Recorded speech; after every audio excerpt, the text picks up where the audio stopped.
Now, I want to take you through actually my guy all the way from, he's actually from Germany, but currently is in Israel. He was trying to tell us actually what is taking place in Israel after and still during this war that they have with Gaza. And as well, he was asking guys probably how and what they know about Uganda out there. So I want to take us through Gerald all the way from Israel right now. Then we shall be coming back straight away. Don't touch your remote.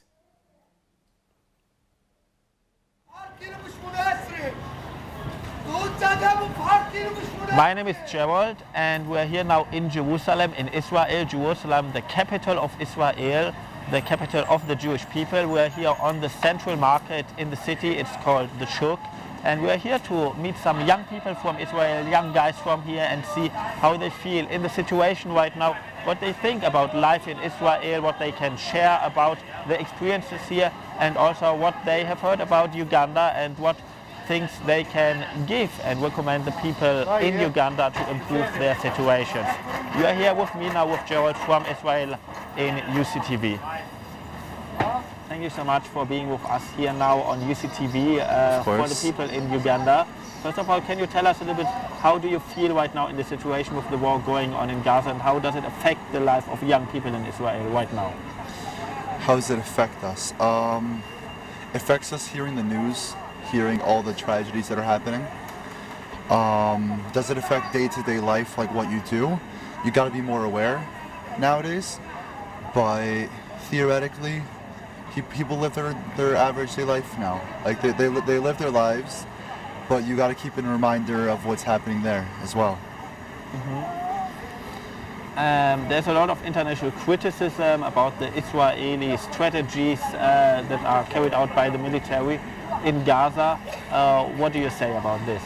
I think they should mind their own business. America, England, all these people that are supposed to be our allies, and they're just deserting us one by one. I think they should mind their own business. Like we don't interfere with their wars, they don't interfere with our wars. Like we help them. They help us like with money and that, but we also help them with like military stuff. And now they're just completely intervening. That's absolutely understandable. How is in general your life as a young person here in Israel, and the work-life balance, the study opportunities? How would you describe it for people from Africa that are now watching us? I feel like it's a great opportunity to be here. As a teen, it's great. So many things you can do here, so many places you can travel. It's a really beautiful place. What's your favorite place, if I ask you? My favorite place here in Israel? I have two. Okay. I have one down in Eilat. Eilat is just beautiful. The weather is amazing, and if you come here, and you have to go there. Another place is by the Kinneret, which is all the way up north. Yes, the Sea of Galilee. Exactly. So there and Eilat is two beautiful places I just love to be in. Wow. So guys, if you would ever have the chance to travel to Israel, you heard him, travel to Eilat and travel to the Sea of Galilee. These are really, really beautiful places of nature and of people here in Israel. A last question from our side. What have you heard so far about Africa, about Uganda, and what can you recommend people that are watching and seeing you right now on television, young people from Uganda, that want to improve their life, that want to step forward a little bit, that want to come out of poverty and create a better future for their kids? So people there? I think that if myself, I live here by myself, so also like when you live by yourself, you realize that money is tough as well. So everywhere that you just have to keep on like pushing forward. You gotta keep believing that like something big will happen. That like every day you just have to keep on doing your little part, and then and hopefully that everything will happen. Like it'll succeed. Yes, I hope as well that you will succeed if you just go on with your goals. So thank you so much, Etan. Thank you for your time. Of course. So I'm here now with Meir and Eli from Israel. Both of you are Israelis. Yes. So first of all, I would like to know from you, what do you think about the war that is going on right now in Gaza? Are you personally affected by it as a young person that lives in Israel? So, I mean, I must say, now I'm not too affected, but at the start of the war, I was pretty affected. You know, it was pretty traumatic. I have a friend who died. My neighbor, he was kidnapped and later killed. So yeah, mainly towards the start, I was pretty affected. Now, not as much. You get used to it, like a lot of other stuff in life, and you get through it. What about you, Eli? So the beginning of the war was really intense. I've lost a couple friends. I have friends who were kidnapped, and you're just seeing the true colors of people. I think that the leftist side is to blame for part of this because of their lenient friendships with Palestinians in Gaza. You're letting them in and then they're betraying you. And this shows us that Palestinian workers can't be trusted. We've trusted them, and now look what has happened. They have mapped out villages. I tell you a funny story. My best friend's grandmother lives in Kibbutz Be'eri, and terrorists came into her house and they were holding her up for a couple hours, and she was making them tons of food.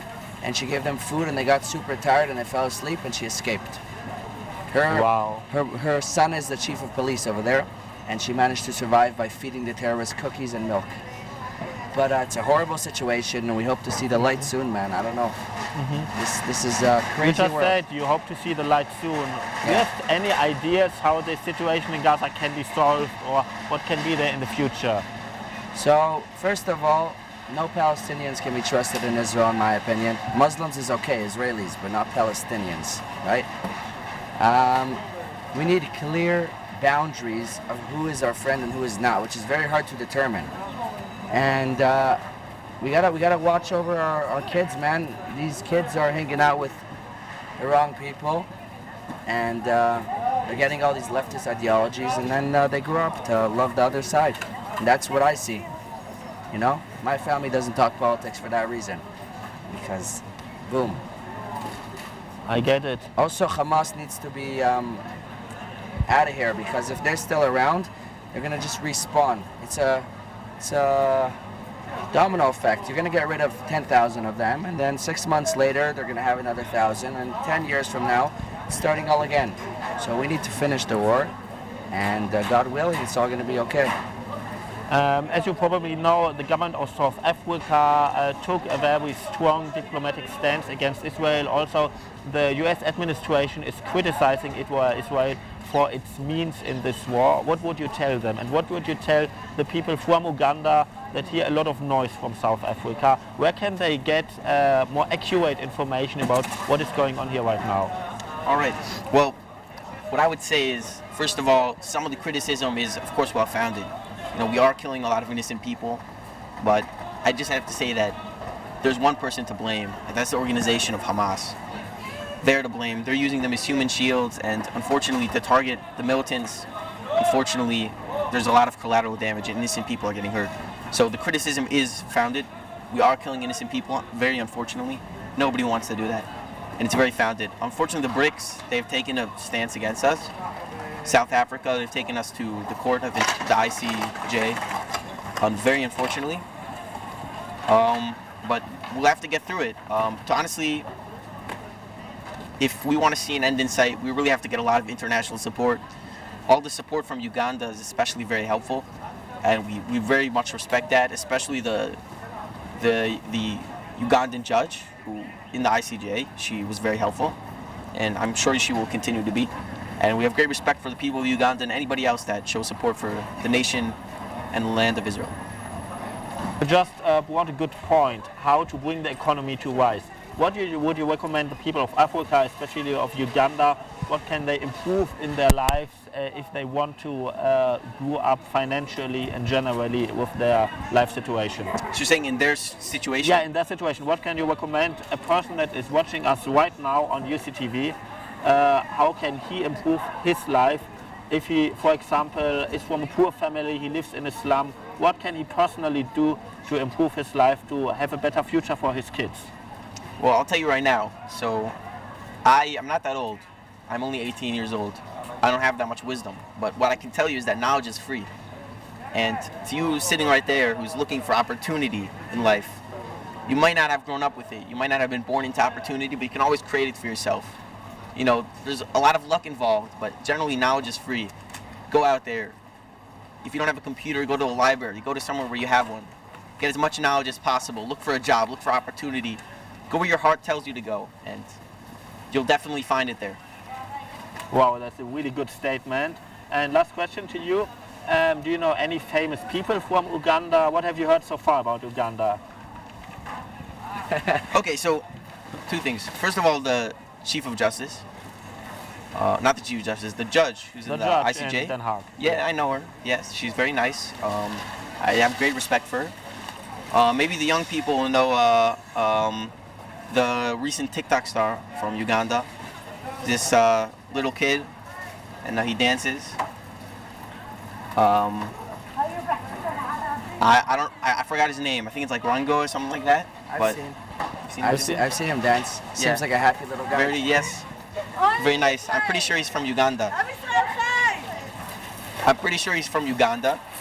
So yeah, that's nice. Wow, Really thank you enjoy so much. watching it. Great. I would like to make a comment on what he said before about opportunity. So what I was taught growing up is first of all thinking out of the box. Most people, they sit in an office, they work, they do what's in front of them. You got to think out of the box, man. If you're in Uganda and Israel needs American tissues, seriously, it doesn't have to be tissues. You send them American tissues. Open up Walmarts here. Open up Costco's. Israel's economy is very behind. And I know people that have tried to open Costco's and Walmarts here and they just can't. But once these massive chains open up, it changes the whole economy because then there's new industries. So the whole thing is thinking out of the box, being different. Don't just go with the flow. You know, everyone here is selling what the guy next to him is selling, which isn't so smart in my opinion. So you got to start to think out of the box. Don't care what people think about you. Do what you got to do. If you support Israel and people hate you for that, I respect you even more for that. Great.